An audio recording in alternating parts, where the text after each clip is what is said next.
Dear viewers, আমি আছি এখন এটা হচ্ছে নগরকান্দা থানা, ফরিদপুর ডিস্ট্রিক্টের বিনগদিয়া বাজারের কাছাকাছি একটা মাঠের একটা বিল বা মাঠ।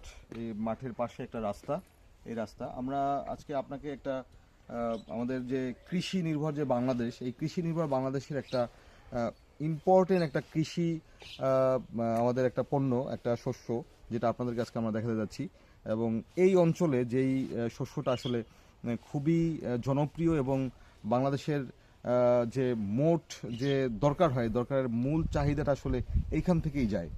তো আমি আসলে বলতেছি আমাদের পেঁয়াজের কথা, যে পেঁয়াজ আসলে এই অঞ্চল, এই যে সারাউন্ডিং ফরিদপুর, মাগুরা, আপনার গোপালগঞ্জ এবং শরীয়তপুর মাদারীপুরের কিছু অংশ এবং নড়াইলের কিছু অংশতে এই পণ্যটা আসলে পেঁয়াজটা আসলে এখানের প্রধান শস্য বলা যায় আর কি। আপনি যে দেখতে পাচ্ছেন, এই যে দিগন্ত বিস্তৃত যে মাঠ দেখা যাচ্ছে, এই মাঠে কিন্তু টোটাল জিনিসটা মনে হতে পারে যে ধান ক্ষেত, মানে দিগন্ত বিস্তৃত ধান ক্ষেত। এই যে এই পাশটা দেখেন, রোদ্রটা ওদিক থেকে আসতেছে তো আপনার কালো আসবে, এদিকে এদিকটা ভালো আসবে।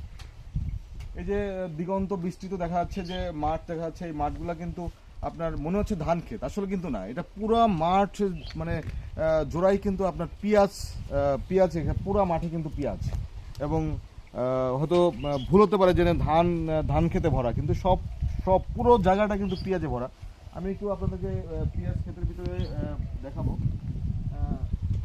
এই যে আমি একটা ক্ষেতে দেখতেছি, এখানে কিন্তু ওই যে রোদের কারণে কিন্তু কালো আসতে পারে, কারণ রোদটা ওদিকে, এই দিকটা আমার ভালো ছিল, বুঝছেন।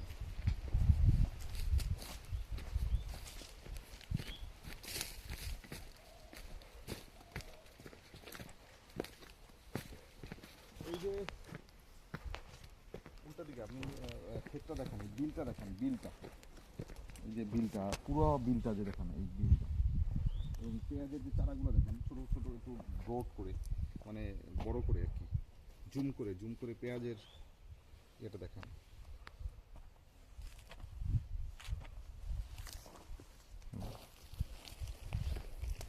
এদিকে সুন্দর আসবে, এই লাইট ওদিকে, তো এদিকে ধরে। তো ডিয়ার ভিউয়ার্স, এই যে আমি যে এই যে বিল, দিগন্ত বিস্তৃত যে বিলটা, এই পুরো বিলটা কিন্তু পুরো বিলটাই কিন্তু পেঁয়াজ।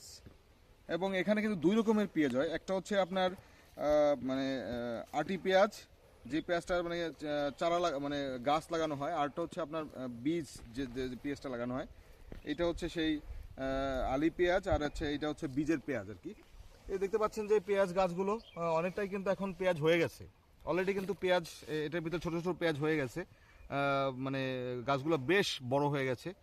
আর হয়তো 1 মাস বা 1.5 মাস পরে কিন্তু এটা একদমই পেঁয়াজ উঠানোর জন্য উপযুক্ত হয়ে যাবে। আর এই এলাকায় এই শস্যটা হচ্ছে মানুষের প্রধান মানে নির্ভরশীল, মানে এই শস্যের উপরে আসলে কৃষকরা নির্ভরশীল। মূল যে আপনার এখানের যে কৃষকদের অর্থনীতি বা এখানের যে কৃষকদের যে মানে ইনকাম মূলত এই পেঁয়াজ থেকেই বা পেঁয়াজ বিক্রি থেকেই হয়। তো এখানের কৃষকরা মূলত এই পেঁয়াজের উপরেই নির্ভরশীল। সো ডিয়ার ভিউয়ার্স, এই এখানের মূল কৃষি এই পেঁয়াজ। এবং এখানের মাটিটাও আসলে কিন্তু পেঁয়াজের জন্য খুবই উপযুক্ত, কারণ এখানে মাটিতে আছে প্রচুর আয়রন, যে আয়রনের কারণে কিন্তু এখানে পেঁয়াজ চাষটা কিন্তু এখানে ভালো হচ্ছে। এবং যুগ যুগ ধরে কিন্তু এই অঞ্চলের মানুষ এই পেঁয়াজের উপরে তাদের অর্থনীতিটা নির্ভরশীল, এবং তারা কিন্তু এই পেঁয়াজ চাষ করে এবং এই পেঁয়াজ দ্বারা তারা কিন্তু তাদের জীবিকা নির্বাহ করে। এবং এখানের মাটি, এখানের পরিবেশ সব কিছুই কিন্তু পেঁয়াজের জন্য খুবই উপযুক্ত। তো ডিয়ার ভিউয়ার্স, আপনারা দেখতে পাচ্ছেন এই পেঁয়াজের দিগন্ত বিস্তৃত এই পেঁয়াজ ক্ষেত। এবং এখানের কৃষি যেই পেঁয়াজের উপরে আসলে সম্পূর্ণটাই বলতে গেলে এখানে পেঁয়াজের উপরে নির্ভরশীল, এবং পেঁয়াজ কেন্দ্রিক এখানে কৃষি কিন্তু সম্প্রসারিত হচ্ছে দিনকে দিন। এবং এখানের কিন্তু পেঁয়াজ উৎপাদন বাংলাদেশের যে মোট যে চাহিদা, এর কিন্তু বলতে গেলে 60 থেকে 70% বা অলমোস্ট 80% কিন্তু এই অঞ্চল থেকেই কিন্তু পেঁয়াজের চাহিদা বাংলাদেশে পূরণ করতেছে এবং বিদেশে রপ্তানি হচ্ছে। তো dear viewers, thank you very much. আপনাদেরকে অন্য কোথাও অন্য কোনো কিছু নিয়ে আবার আসবো। ততদিন দেখা হবে। আসসালামু আলাইকুম।